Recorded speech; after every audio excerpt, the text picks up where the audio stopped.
Amen. Say man, it's your boy Big Dreams. Welcome back to the channel. Before we carry on any further with this video, make sure y'all like, make sure y'all comment, most importantly, make sure y'all subscribe and hit that post notification bell, set it to all. We is back with another banger video, back with another reaction video, man. And today, y'all see the screen, we are going to be reacting to Pooh Shiesty accused of snitching by Wack100, but Pooh's lawyer exposed the truth 11 months ago.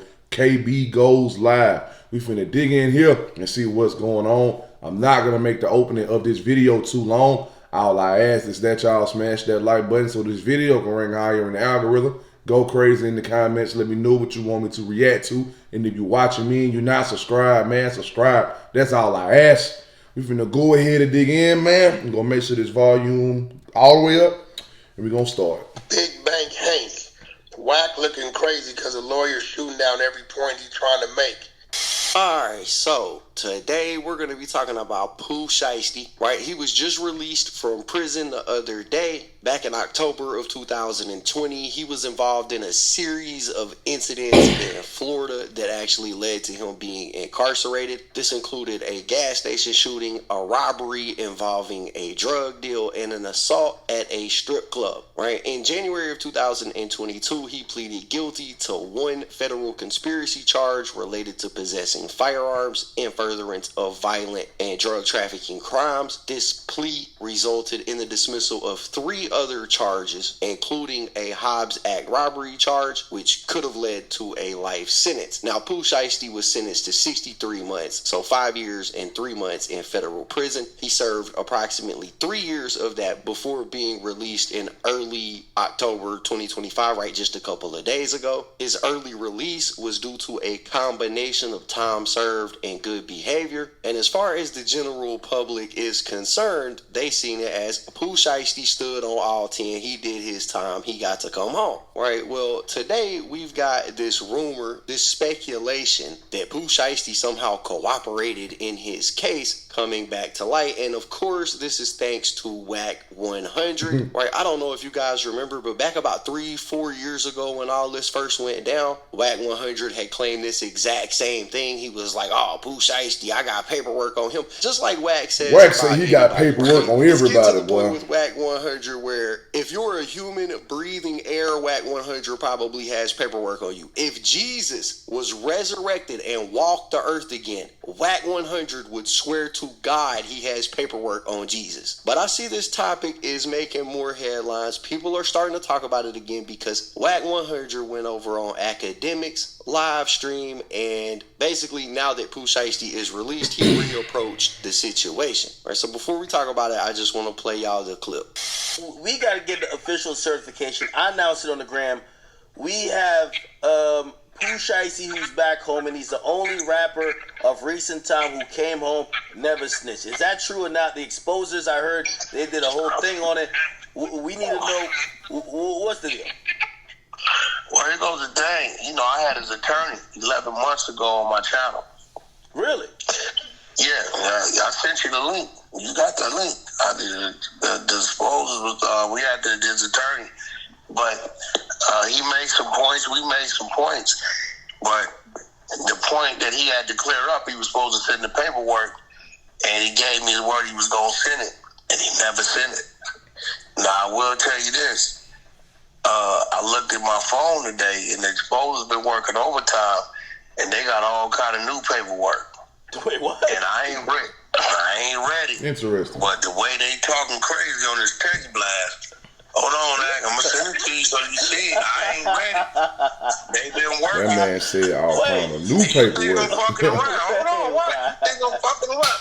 Bro, I haven't listened. Well, you're gonna see. They let me know, hey, we got a motherfucking problem. And they serious. And I'm gonna be look at your text, right? So I gotta go in there tomorrow and see. Look.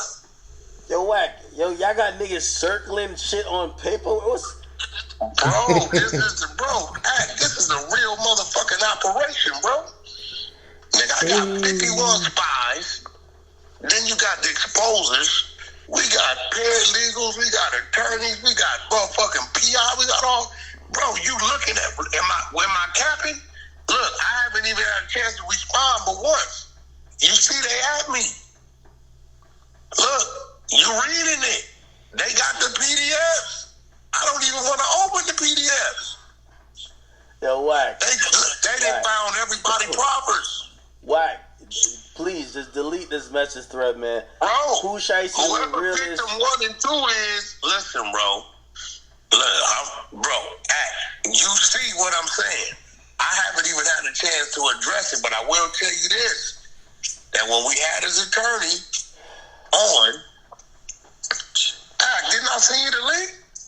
Okay, so as you can hear, Wack100 is heavily implying that he has some type of paperwork on Pooh Shiesty, right? It's crazy that this is making its way around the news cycle right now, because like I said, this actually happened 3 years ago. Wack100 went through this exact same process. And it all basically comes from an excerpt from the paperwork where everybody involved took plea deals. Wack100 is basically like, there's a lot of names in his plea deal. He admitted to a lot in that plea deal, so he snitched. And the excerpt said, as part of the plea, Williams Jr., that's Pooh Shiesty, admitted to participating in the conspiracy on the following 3 occasions. First, on July 7, 2020 in Memphis, Pooh Shiesty was inside a car when an occupant of the car discharged a firearm at a gas station. Second, on October 9th in Bay Harbor Islands, Florida, Pooh Shiesty and his co-conspirators arrived at a meeting to acquire marijuana, codeine, and sneakers. During the meeting, members of Williams' group brandished firearms and assaulted 2 victims. Following the assault, the group departed the scene with the victims' marijuana, codeine, and sneakers. And then third,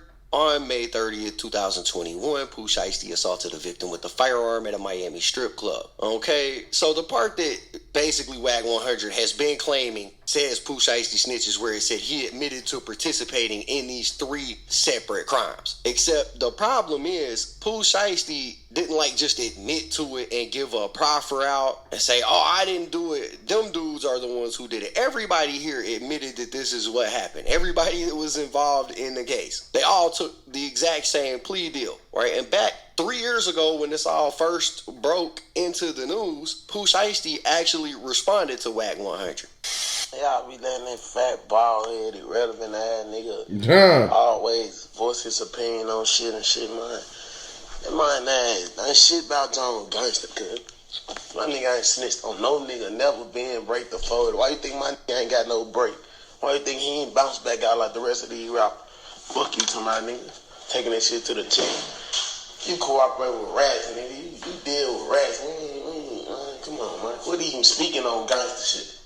Not only did Pooh Shiesty respond to this back the first time Wack100 alleged this, but Pooh Shiesty's attorney actually has spoke on this as well. His attorney posted this right here up that says, this is 100% fake news. Wack100, there is no paperwork that will say Pooh Shiesty said a word about anything on anything. In fact, none of the 3 charged gave proffers on anything about anything having to do with other people. This is just a straight mistruth. They all took pleas to the same crime and 1 count of a possession of a weapon during a drug crime. None of them gave a proffer about anything. It was a straight plea deal, with all of them having the other 3 life felony counts dismissed. But why bother with facts? Just throw something out for clicks. This isn't the only time that Pooh Shiesty's attorney spoke on this. Like Wack100 said, he did have a conversation with Pooh Shiesty's attorney on live, where his attorney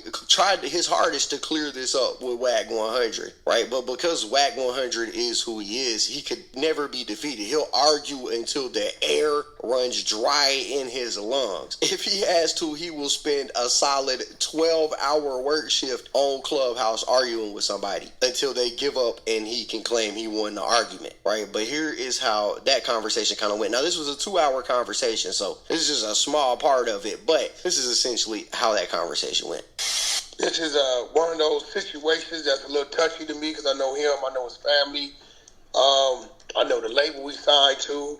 But I also understand the streets and I understand these YouTubers and the narratives and what they're reading. To my understanding, there's a statement in this document that says, in this case, there was a very strong factual proffer made by the government. Okay? In the world of the streets, when they hear proffer, right, automatically assume cooperation. The verbiage of that is a government factual proffer is a meeting between a criminal defendant or witness and the government where the defendant shares information with the government in exchange for limited immunity.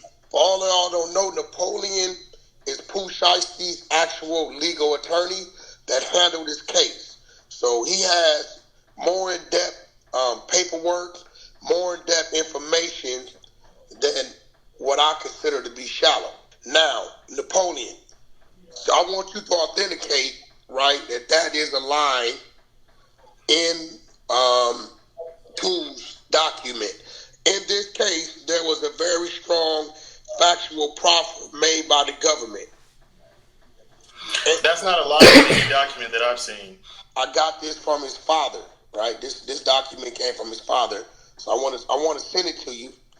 We represent a movement called the Exposers, and we're not here just to expose people on bad shit, but we're here to clear things up. Okay, so what you're looking at right now is that this is, I don't know if this is a document in his case, but this looks like a legal filing by an attorney, and it just says, in this case, there was a very strong factual proffer made by the government, and the appellant's sworn adoption of this proffer also clearly establishes his guilt of the killing of David Jones. Pooh Shiesty wasn't on trial for the killing of David Jones, so I don't know specifically where this document came from in the case. No, Napoleon. You gotta love how the attorney immediately shut Wack100 down. Like, look, bro, I don't know what document this is you got, but this is about a murder. Pooh Shiesty wasn't even on trial for a murder. You gotta just appreciate how in less than literally 2 seconds that lawyer. He did do that though. I'm not gonna lie to you. He did that. Let's keep going. So let me actually read you the factual proffer that was used in the case. It says that the United States of America and the defendant's counsel agree that had this case gone to trial, the United States would have proven the following facts, amongst other, occurred in Miami-Dade County, Southern District of Florida, and elsewhere, beyond a reasonable doubt, and that such facts are sufficient to establish the defendant's guilt to the offenses charged in the indictment. So that is a quote directly from the factual proffer in Pooh Shiesty's case and his co-defendant Bobby Brown's case. Every single defendant in federal court, if they want to plead guilty to the offense charge, they have to sign a factual proffer statement because the courts require defendants to admit to their guilt if they're pleading guilty. Okay, if the defendant will not admit to the factual proffer, the judge will force them to go to trial. So a factual proffer is necessary just to plead guilty in the case. Okay. What his attorney is simply trying to say is that Pooh Shiesty did sign a factual proffer. All the defendants in the case signed that factual proffer. But it wasn't like they sit down with the government and gave over information. They just had what the government alleged. Everybody that was involved was like, yeah, we agree. We're guilty of what y'all allege. That's put on a piece of paper. They agree that they're guilty because they have to take a plea, which means they have to agree that they're guilty, right? That's what his lawyer is simply trying to say right there. But Wack, see, look, this is the thing about Wack. Wack still gonna sit up there and argue regardless, bro. You can sit up here, lawyer just say, hey, it ain't that he snitched. They just had to sign this. And when you sign it, you have to plead guilty. You have to confess the part that you played in it. They collectively as a group signed the same thing. So they all agreed to express the part that they played in it. It's not like he sat up there and pointed the finger at him. It's just what you got to do when you sign it. But Wack still gonna sit up here and he's gonna argue. That's what Wack100 is good for. The 100 is for level 100. Like, he gonna argue, bro. He gonna argue you down to the ground. Right or wrong, he gonna argue. He gave a statement. They just signed on a piece of paper saying what the government alleged was true. And everybody did that. So it's not like Pooh Shiesty did and left the other guys high and dry with him admitting that everybody was guilty. No, they all took this plea and admitted it. So we agree that he signed a factual proffer. We can agree on that. Of course, just like every other defendant who pleads guilty. Okay, the proffer, is it sealed? Is it something that nobody can see? See, now there you go. So you're listening. It's interesting that you use those words. I'm asking you. No, I know, but I want to answer that. It's two parts to the question. Because the factual proffer for purposes of a plea is not sealed. That is a court record. It's a public document.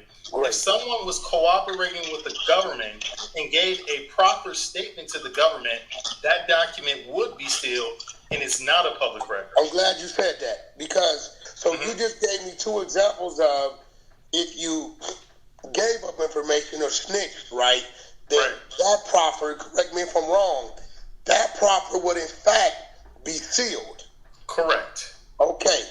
This type of proffer that Pooh Shiesty signed to, which you're saying your client just signed to admitting to his crime only, right? Right, correct. It's available. That's available as a public record, just like every other defendant who actually pleads guilty to a particular offense, gives a factual proffer, and takes a plea. That is a public record, and you can actually see what's written in the factual proffer. I want to correct something too. So there is a safety valve, and I want to. This is something. Okay, stop right now. Go ahead. Are you saying?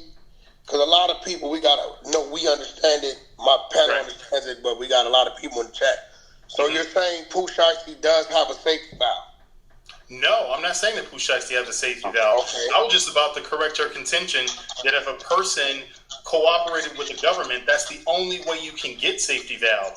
People can get safety valve without cooperating with the government. Like, for example, if you're a first-time offender and you don't have the requisite criminal history points, you can get safety valve just because you don't have a criminal history. All right, for legal speak reasons, I'm sure some of y'all don't know what they're talking about right here. A safety valve is basically a federal law that allows a judge to bypass mandatory minimum sentences for certain individuals. Most of the time, it's low-level offenders or non-violent drug offenders who have limited criminal history. And what Wack100 is about to get into is the 5 specific criteria that somebody has to meet in order to have a safety valve. And those 5 specific criteria are having a minimal criminal history, not being a leader in the offense, not using violence, and providing all known information about the offense to the government. That's what Wack100 is about to try to hit on. And so he's cleverly using the wording of the 5 criteria to imply that Pooh Shiesty gave them details. Right? I just wanted to get that out there because I know some people may be a bit confused about what they're talking about. There's 5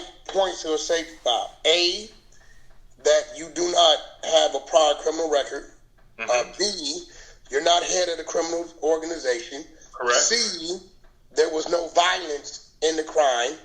D, you took your plea in a timely manner. Correct.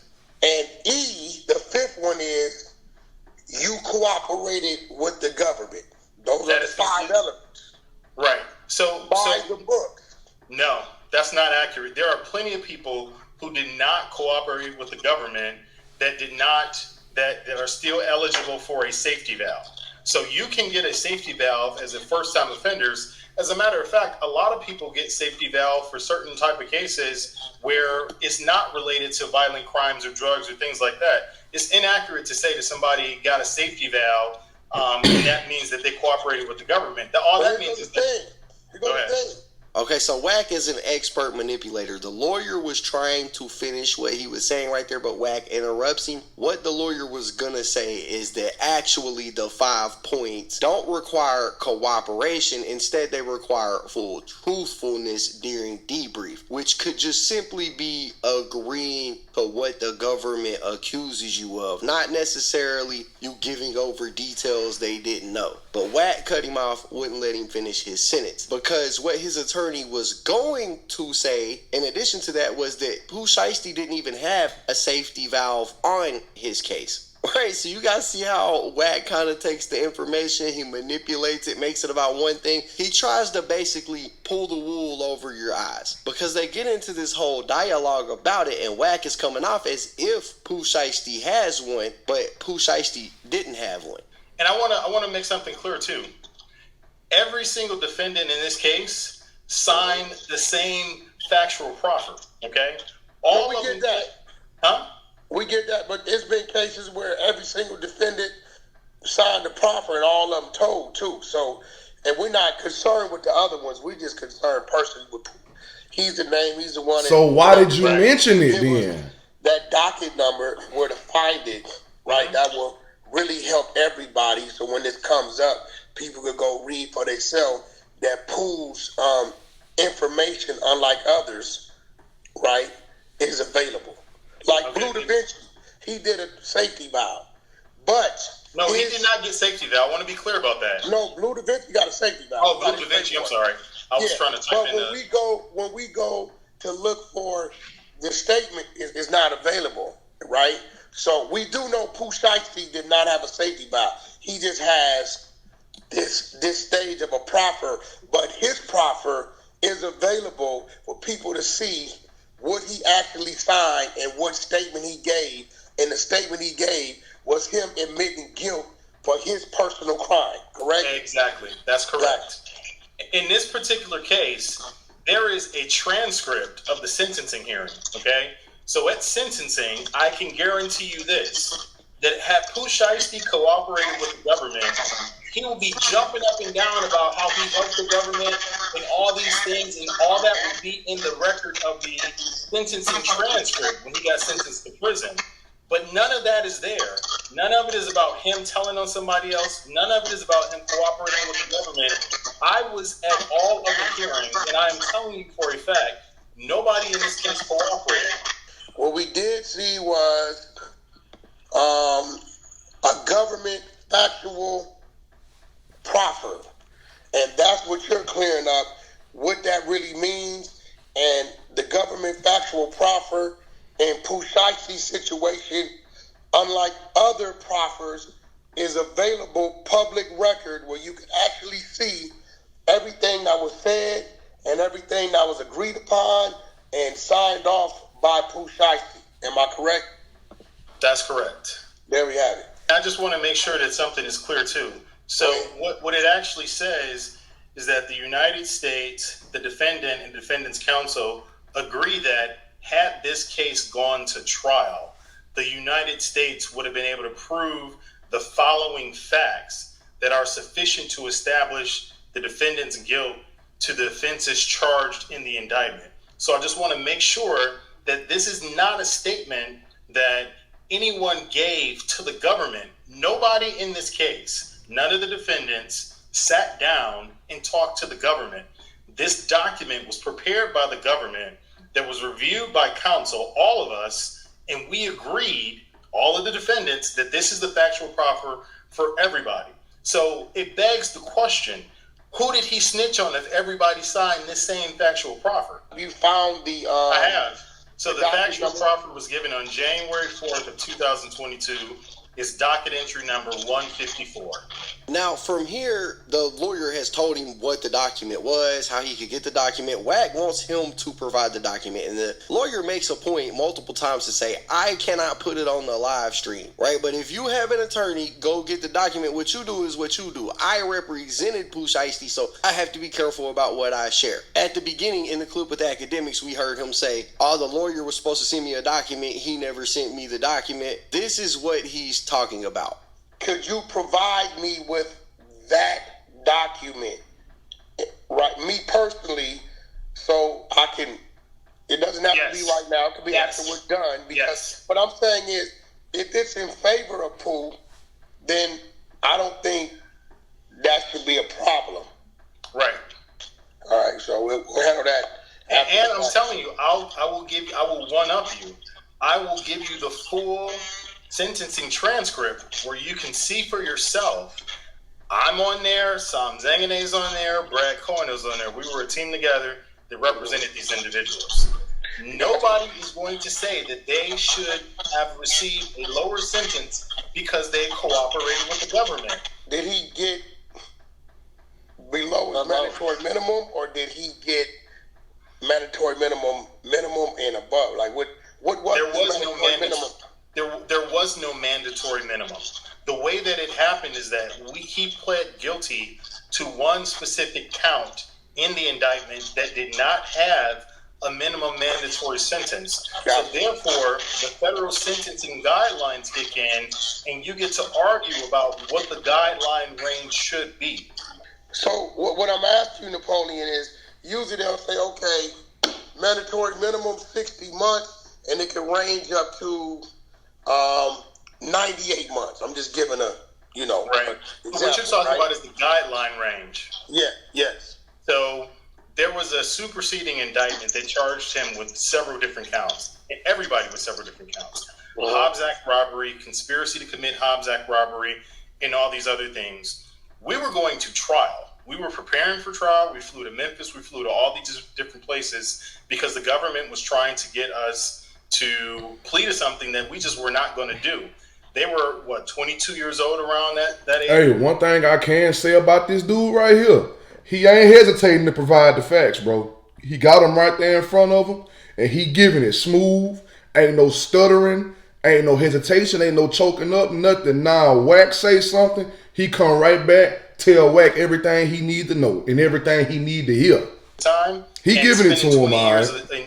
Of your life in jail just didn't make any Pause sense. on that, by the way. Pause. As a compromise, the government offered everybody in this case to plead to one count of conspiracy to possess firearms in furtherance of a violent and drug trafficking crime.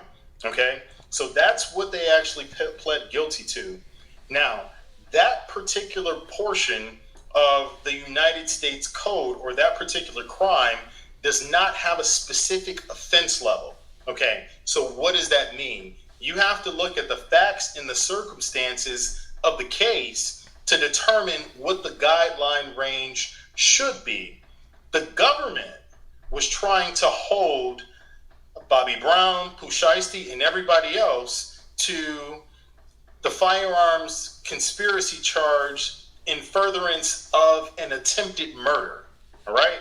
The government was trying to say that the applicable guideline range should be 97 months. Now, again, there's no minimum mandatory penalty, but they were saying that the guideline range should be 97 months. We argued that it was not a robbery. This, at best, was an aggravated assault. And we said that the guideline range should have a lower offense level based on the fact that this is an aggravated assault. If you look at the sentencing hearing transcripts, the judge ultimately agreed with us after looking at the video that this was not a robbery. This was an aggravated assault. So therefore, the guideline range substantially decreased down to approximately 46 months, and that's what the judge sentenced them to. The government was asking for a whole lot in the beginning. They changed their position, dropped down, and then the judge still ultimately agreed with us that the guideline range should be lower than what the government was suggesting because you got to get you a paid lawyer, and that's what happens when you do. So, at the end of the day, the 97 months, after you guys argued what certain charges shouldn't be, what did it come down to? To the 46 months. Actually, Pooh's was a little bit higher because he had two offenses that were on camera, and the judge found that it was a aggravated assault for the incident in Bay Harbor Islands, and then also the one that was in the Gentleman's Club. Now, that conversation goes on for about another hour and a half, but that is the general gist of what the conversation was. If you ask me, Pooh Shiesty's lawyer did a wonderful job at clearing this up 11 months ago. Because, mind you, this interview was 11 months ago. But for some reason, here we are. Wack100 is back at it again, talking about Pooh Shiesty's got some paperwork on him that makes him look bad. And I mean, man, at this point, like I said, but my thing is, he said a lot of new paperwork. What new paperwork did you find? You know what I'm saying? But basically, and where did you find it? You know what y'all think about all this in the comments down below. Don't forget to hit the like button, subscribe, tap the notification bell so you get notified every time I upload a video. And as always, it's been fun rocking with y'all, man. I'm out. Hey, listen, man. I'm going to leave this one up to y'all. Y'all let me know what y'all think This is the end of the video. Make sure y'all like, make sure y'all comment. Most importantly, make sure y'all subscribe and hit that post notification bell. Set it to all social media links will be in the description. The link to the previous reaction video will be there as well. Follow me on all my social medias. Click the link to the previous reaction video and watch that whole video after you watch this whole video. Don't forget the link to the second channel will also be in the description as well. Go over there, subscribe, and show love because y'all will be seeing my face over there from time to time. But listen, I love y'all and I appreciate y'all for showing me love back. And we out this thing, man, for real.